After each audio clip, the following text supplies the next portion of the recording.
might still possess crucial answers. Master Raymond. However, upon reaching his concealed, otherworldly sanctuary, she discovers not wisdom, but only cold ashes and devastation.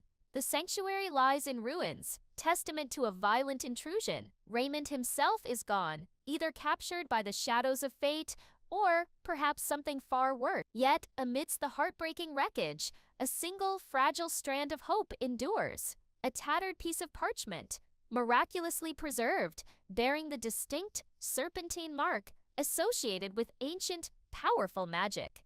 It's a map, cryptic, fragmented, but undeniably a map. Its path leads towards the fabled Temple of Time, the very location where Faith was initially taken, secreted away from the prying eyes of the world, and the place where her ultimate fate, and perhaps theirs, might finally be decided. Now, Jamie and Claire face an almost impossible journey. They must navigate through chaotically shifting realities, constantly evading the relentless pursuit of their enemies, pushing towards the enigmatic heart of a mystery whose origins predate their own improbable meeting. To save Faith, they understand they might have to sacrifice everything they hold dear, confronting choices that could break them. And the sands in the hourglass of time are rapidly running out. Reaching the temple is their last, desperate hope. The path indicated by Raymond's map is treacherous, winding through landscapes scarred by temporal anomalies, and across ancient, crumbling ruins, deliberately filled with lethal traps designed to deter intruders. With unseen dangers lurking around every corner,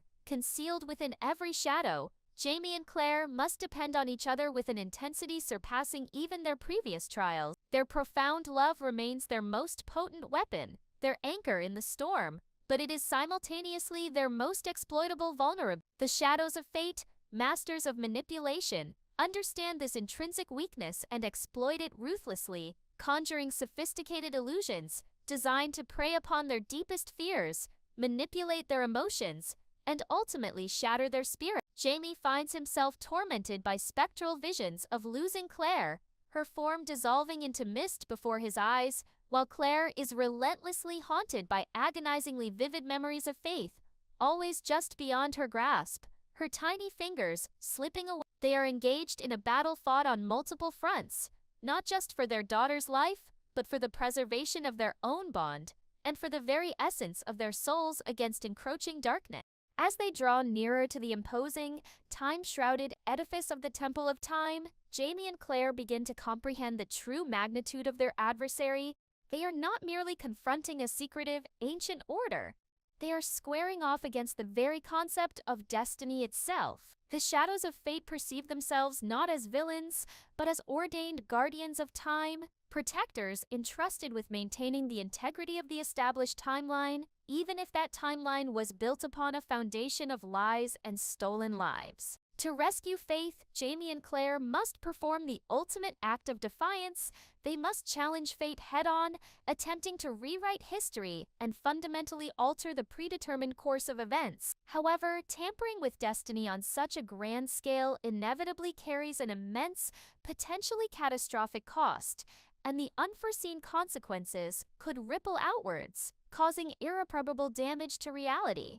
The tension becomes almost unbearable, thick enough to suffocate hope. The stakes have escalated beyond personal loss to potentially encompass global or even cosmic ramifications. Every decision Jamie and Claire make from this point forward carries the weight of potential world-altering significance. As they stand poised on the threshold of the Temple of Time, steeling themselves for the final confrontation, one chilling question hangs heavy in the air, haunting their resolve. Can they truly overcome the seemingly immutable power of fate, or will their desperate quest to save Faith ultimately precipitate their own annihilation, and perhaps the end of everything they know? The climactic battle is far from concluded. The surviving shadows of fate are converging, sensing the intrusion. The timeline continues its alarming unraveling, becoming increasingly unstable, and the perilous journey undertaken to save Faith is rapidly approaching its most dangerous, unpredictable turning point. Inside the hallowed yet menacing Temple of Time, the very air feels thick and heavy, saturated with residual ancient magic, and the stone walls seem to whisper secrets.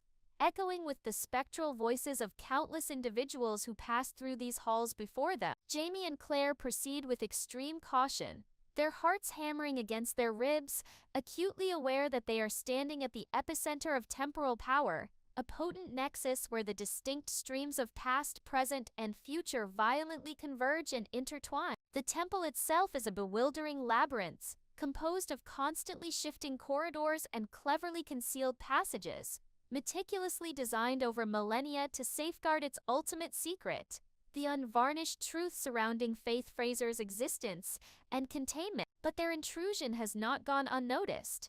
They are not alone within these sacred, dangerous walls. The Whisperer is present, a phantom lurking within the oppressive shadows, observing their every hesitant step, anticipating their every move. He represents the shadows of fate's deadliest instrument, a being capable of manipulating the flow of time itself, effortlessly bending reality according to his malevolent will. He torments them with insidious whispers, his disembodied voice echoing unnervingly through the ancient temple, reminding them of their transgression, emphasizing that they are trespassing on sacred, forbidden ground.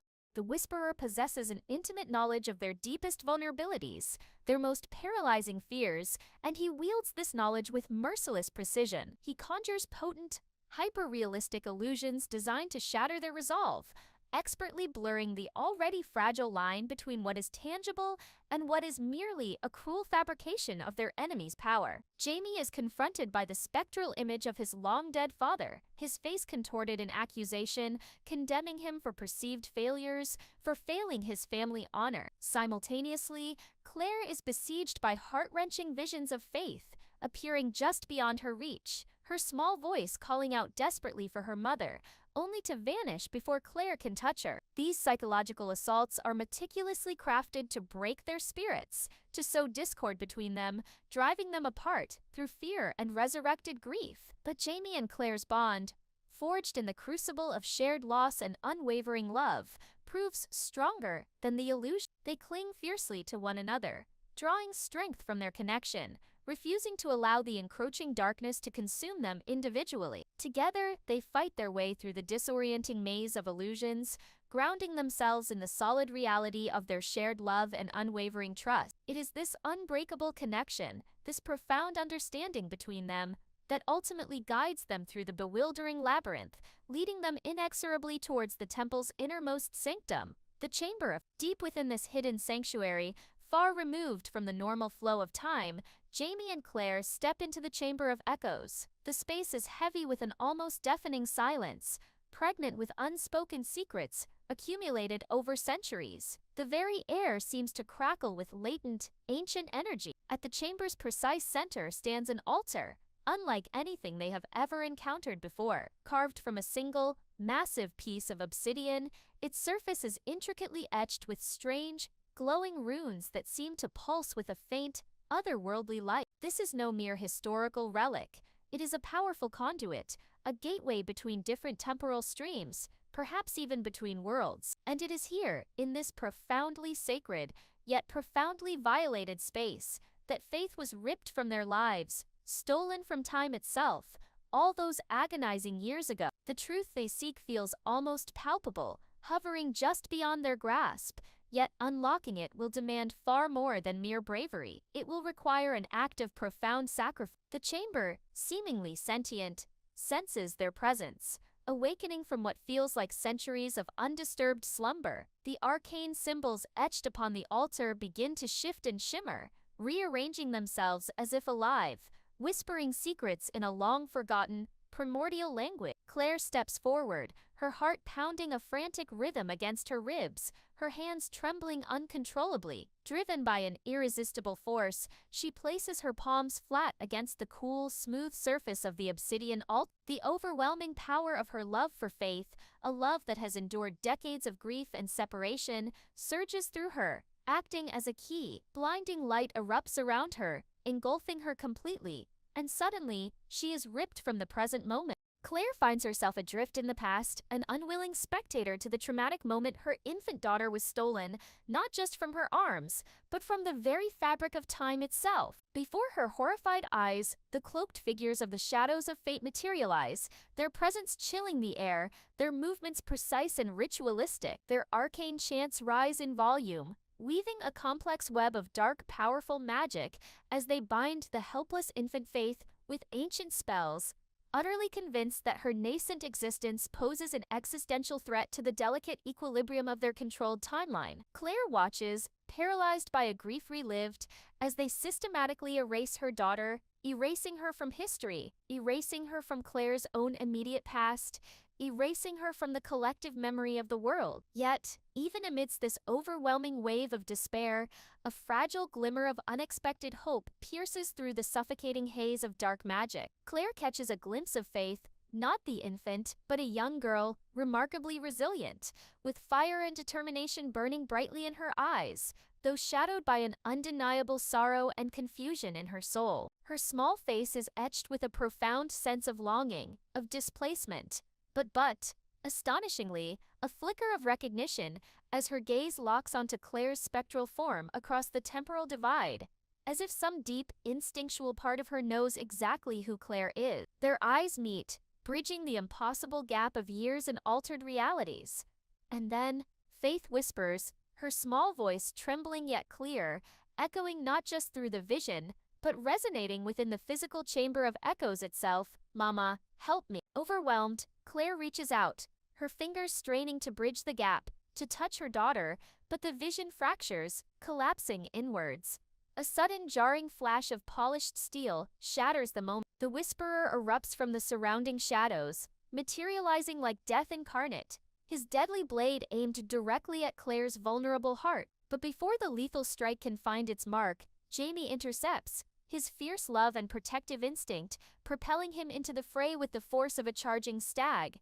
Steel rings against steel in a furious, desperate storm of violence. The Whisperer moves with uncanny swiftness, almost inhuman, seeming to phase through time itself, like water flowing around rock, his movements unpredictable and deadly. But Jamie fights with the ferocity of a cornered Highlander, a man with absolutely nothing left to lose, and the most precious thing in the universe left to protect. As their deadly battle rages, shaking the very foundations of the ancient chamber, the structure itself begins to protest, groaning under the immense strain of conflicting temporal energies and the violation of its sacred purpose. Claire understands with chilling certainty, there is only one pathway left to reach Faith now. She must shatter the ancient seal the shadows of fate created to bind Faith outside of normal time. However, performing such an act will inevitably unravel the chamber's delicate containment magic, potentially tearing a catastrophic hole in the fabric of reality, risking plunging their world, and perhaps others, into absolute chaos.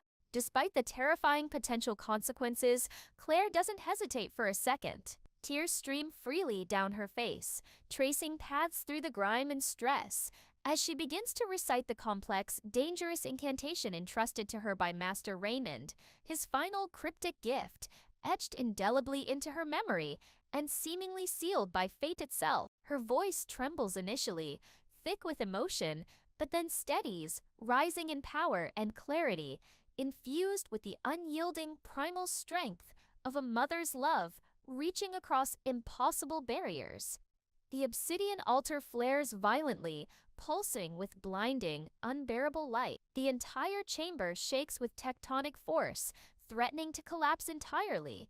Time itself seems to shatter, fragmenting into a dizzying kaleidoscope of overlapping vision. Claire catches glimpses of Faith's life lived in the shadows.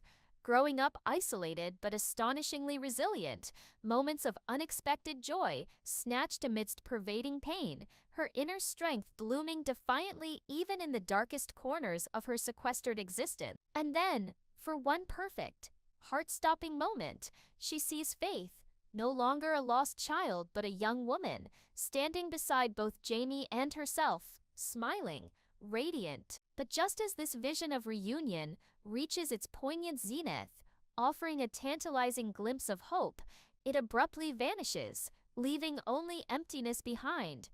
The Whisperer lets out a guttural scream of pure rage. His power, intrinsically linked to the integrity of the chamber and its seals, begins to unravel, flickering like a dying flame as Claire's counter-magic takes hold.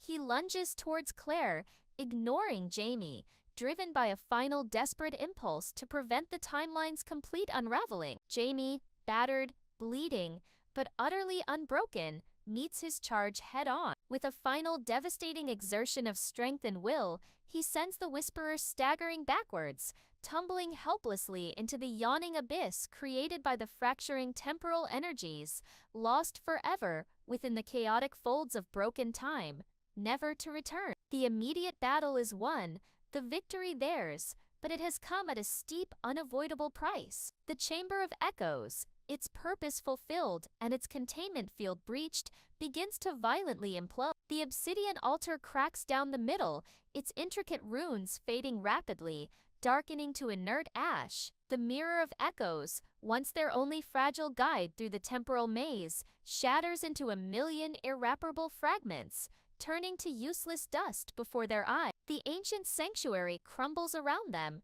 stone raining down, collapsing magic discharging dangerous energy bursts. Jamie grabs Claire, pulling her towards the exit as they flee the catastrophic collapse, dodging falling masonry and volatile pockets of temporal instability. They burst out into the open air, gasping for breath, just as the entire Temple of Time vanishes behind them, seemingly swallowed whole by the very time it sought to control, leaving behind nothing but disturbed earth and scattered ruins. They collapse onto their knees, utterly exhausted, physically battered, and emotionally heartbroken by the ordeal and the lingering uncertainty. But Claire's resolve remains absolute, unshaken. She has seen her daughter, she has heard her desperate cry for help, and no force remaining in the universe, no power, no order, will prevent her from reaching faith now. She turns to Jamie, her eyes blazing with an unrelenting, incandescent fire. "We are getting her back,"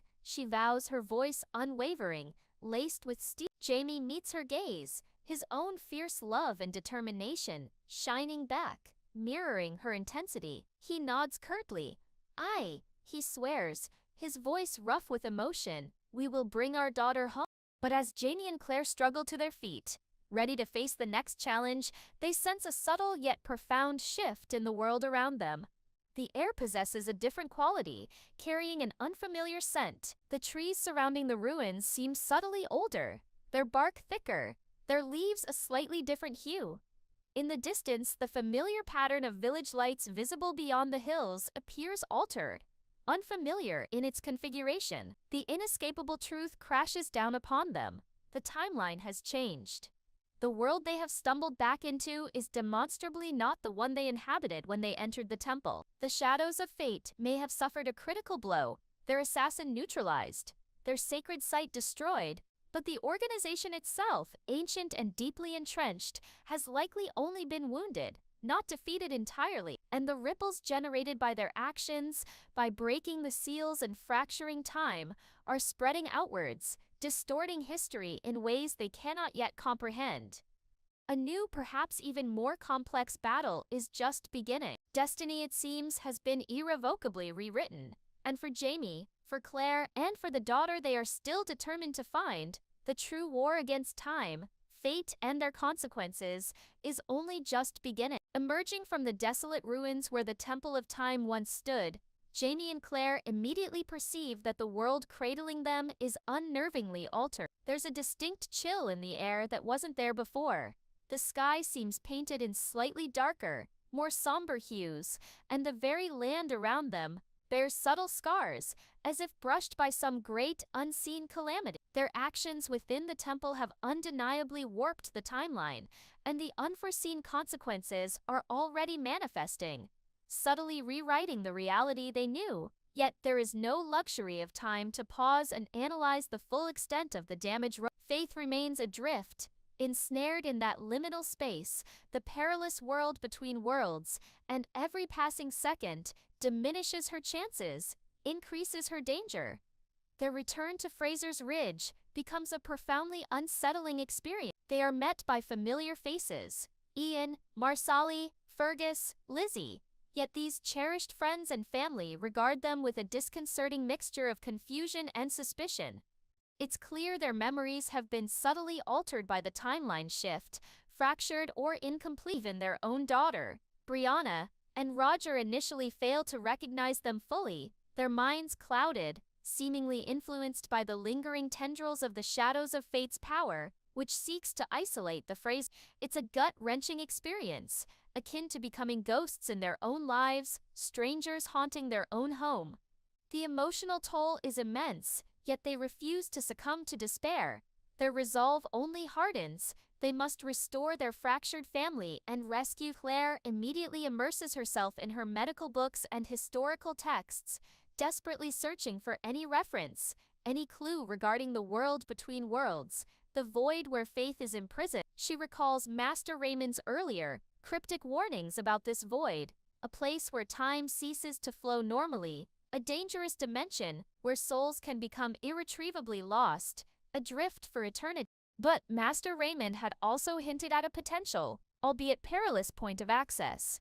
A hidden portal known enigmatically as the Gate of Shadows. According to fragmented lore, this gate is fiercely guarded by the last surviving remnants of the Shadows of Fate, those loyalists desperate to preserve their order's secrets, and perhaps even restore its power. To breach the gate, they require a specific artifact, the Key of Echoes, a mystical object imbued with temporal energy, purportedly lost centuries ago. Ancient legends whisper that the key is concealed within the standing stones themselves, protected not just by fading magic, but by the very instability of the stones, which have become even more volatile and dangerous following the Temple of Time's destruction. One misstep near the stones now, one slight miscalculation, could send them hurtling uncontrollably into an unknown era, lost forever without hope of return. Despite the overwhelming risks, Jamie and Claire recognize they have no alternative. Saving faith demands they brave the unstable stones and retrieve the key. Their renewed quest leads them on a desperate journey across a subtly changed Scotland, chasing down faint whispers gleaned from ancient legends and half-forgotten folktales. They inevitably encounter enemies, not just spectral shadows, but human adversaries who somehow remember the world as it was before the timeline fracture. Die-hard loyalists of the Shadows of Fate fanatically dedicated to restoring their fallen master's power and preserving the timeline they believe Claire corrupted. These opponents are relentless, cunning, and utterly ruthless, willing to employ any means necessary to prevent Jamie and Claire from reaching the Gate of Shadow. The ensuing battles are brutal, the enemies employing tactics both physical and psychological, leveraging their knowledge of the altered timeline against the Frasers. Yet, Jamie and Claire, fighting shoulder to shoulder, prove themselves an indomitable force. Their bond, tested time and again, remains unbreakable. Their shared love continues to be their most formidable weapon, and their unshakable anchor. They face down terrifying illusions meticulously crafted to exploit their deepest fears, visions of a desolate future spent without each other, horrifying glimpses of faith succumbing to the darkness of the void. But they refuse to be broken or swayed from their path. They have sacrificed too much, journeyed too far, to falter now. Their unwavering determination propels them forward, through raging storms both literal and metaphorical, through landscapes shrouded in temporal fog and shadows, until at long last, they stand once more before the imposing circle of ancient standing stone. The Key of Echoes, they discover, is hidden deep within the very heart of the stone circle, nestled near the main portal stone, and it is protected by more than just residual magic. An ancient guardian, a being seemingly woven from raw magic and temporal energy itself, manifests to defend the key. The ensuing battle is unlike any physical conflict they have faced before, a struggle against a primal force of nature, intrinsically tied to the stone's power. But again, their synergy, combining Jamie's warrior strength and tactical mind with Claire's sharp intellect and knowledge of the stones, they manage to outwit and overcome the Guardian, snatching the Key of Echoes just as the already unstable stones begin to groan and collapse inwards around them. However, as they scramble clear from the crumbling ruins of the stone circle, clutching the pulsating key, they are confronted by a final imposing figure, the apparent leader of the surviving Shadows of Fate. Hax the Whisperer's own master, who has been tracking them patiently. This figure reveals a terrible, devastating truth.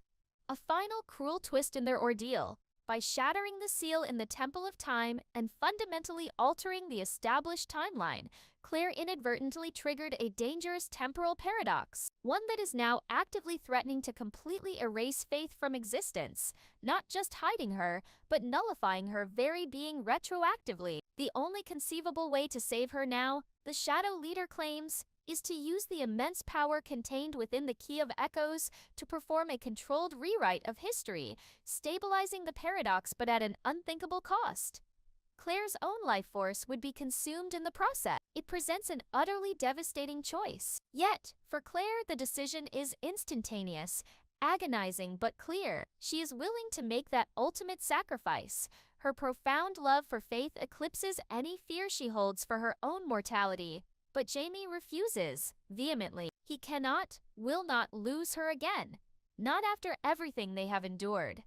In a raw, heartbreaking moment fraught with desperation, he pleads with Claire, begging her to reconsider, to find another solution, any other way. But Claire, tears streaming, knows with grim certainty that there is no other path left open to them. She kisses Jamie one final lingering time, a kiss conveying volumes of love, regret, and farewell, her tears mingling with his own on their cheeks. Then, resolute, she turns and steps purposefully towards the central stone, the Key of Echoes held aloft, already beginning to glow with immense contained power in her hand. Time visibly bends and warps around her as she initiates the process, the world outside the immediate circle spinning into a blur as she confronts the chaotic void where Faith remains trapped. She calls out Faith's name, her voice imbued with the key's power, echoing through the non-space between worlds, and Faith's face appears, clearer than ever before, her eyes filled not with fear but with nascent hope and overwhelming love,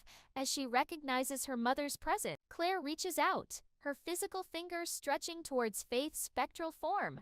As their fingertips brush, a connection is forged across the dimensions, and in that precise critical moment, time itself seems to shatter completely. The void implodes in a blinding surge of pure white light. The timeline violently resets, stabilizing as Claire's life force fuels the ultimate rewrite of history. Back on Fraser's Ridge, outside the now quiet stones, Jamie collapses to his knees, a wrenching cry torn from his throat as he feels Claire's presence. Her life force abruptly slip away from the world, leaving an aching void. But then, impossibly, miraculously, Claire reappears, stumbling out from the light of the stones, falling heavily into Jamie's waiting arms. She's breathless, utterly drained, physically and spiritually broken, but undeniably alive. The Key of Echoes, its power expended, lies inert beside her, having somehow shielded her soul, protecting her from complete annihilation within the temporal darkness.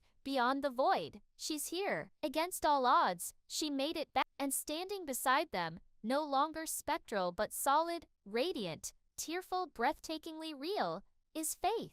She is no longer a haunting whisper lost to the currents of history, no longer a painful memory to be mourned in silence. She is alive, she is tangible, she is home. The Fraser family, torn asunder by time and conspiracy, is finally, miraculously whole once more. Yet, this tearful, hard-won reunion is clearly not an end. The shadows of fate, though significantly weakened, may not be entirely vanquished, and the deep scars left by tampering with the fundamental structure of time run far deeper than they can yet perceive.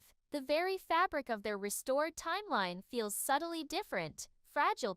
The full consequences of Claire's sacrifice, of rewriting destiny itself, are only just beginning to subtly ripple outwards across this newly forged reality. They shattered the established rules, defied the ancient forces that sought to erase their daughter, and fundamentally changed the course of history. But the question lingers, heavy and unspoken in the emotionally charged air, at what ultimate cost? As Jamie holds Claire and their returned daughter close, his protective gaze instinctively drifts towards the uncertain horizon, a horizon where the powerful forces of time, love, and inevitable danger now seem destined to collide in new and unpredictable ways. The world has irrevocably changed, and their greatest, most challenging fight may very well still lie ahead of them.